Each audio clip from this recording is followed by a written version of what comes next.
दोस्तों ये जो आप तस्वीर देख रहे हैं ये रूसी इजरायली खातून है जिसे इराक के अंदर हिजबुल्लाह ने अगवा कर लिया है और हिजबुल्लाह ने इसको अपनी कैद के अंदर रखा हुआ है। बताया यह भी जा रहा है कि ये जो इजरायली रूसी खातून है ये इजराइल की मोसाद के लिए काम करती थी और इजराइल ने इस के बारे में तस्दीक कर दी है कि वाकई हिजबुल्लाह ने हमारी जो रूसी खातून है इसको अपनी कैद में रखा हुआ है। दोस्तों आप अपनी स्क्रीन पर रिपोर्ट भी मुलाहिजा कर सकते हैं कि जिसके ऊपर लिखा है कि मसल्ला शिया ग्रुप ने एक रूसी इजरायली खातून को इराक में कैद कर रखा। नेतन्याहू, दोस्तों इजरायली वजीर आजम ने खुद इस खातून के बारे में बड़ा बयान जारी किया है और कहा है कि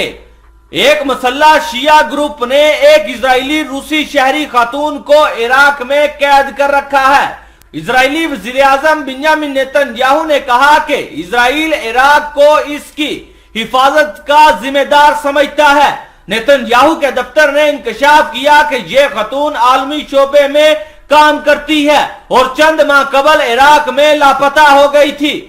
खातून शिया हिजबुल्लाह ब्रिगेड के जेरे हिरासत में है और इस खातून का नाम एलिजबेथ तस्करोफ है। इजरायली वजीर आजम बिंयामिन नेतन्याहू के दफ्तर से एलिजबेथ तस्करोफ की हालत के बारे में मजीद कोई तफसीलात अभी तक जारी नहीं की गई हैं और बताया यही जा रहा है कि हिजबुल्लाह ने इसको अपनी कैद में कर रखा है। दोस्तों आपको यहां बताना यह भी जरूरी है कि हो सकता है कि यह खातून हिजबुल्लाह की या ईरान के ठिकानों की जासूसी इजराइल की मोसाद के लिए कर रही हो और इसी जासूसी की वजह से हिजबुल्लाह ने इसको अपनी हिरासत में ले लिया और इस औरत के बारे में हिजबुल्लाह की तरफ से भी अभी तक कोई बयान नहीं आया कि आया ये खातून वाकई इजरायली मोसाद की जासूस है या नहीं। दूसरी जानिब खबर आ रही है कि अब क्या फलस्तीन का जनीन इलाका सहूनियों का कब्रिस्तान बन गया है, जहां एक तरफ इजरायली हुकूमत के ज़राए अबलाग ने जनीन के खिलाफ 2 रोजा हमलों और अपने मकासद के हसूल में नाकामी का इतराफ किया,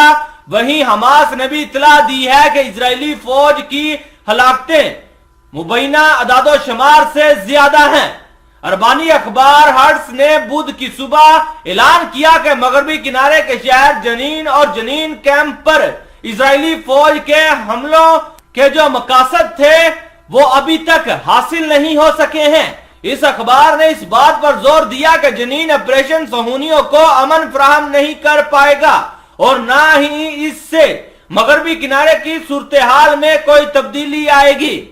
इधर अरबानी जुबान के दूसरे अखबार ने इस बात पर जोर दिया कि इजरायली फौज जनीन में शबाब को मतलूब अफराद की तवील फरिस्त में से सिर्फ 30 अफराद को ही गिरफ्तार करने में कामयाब रही है।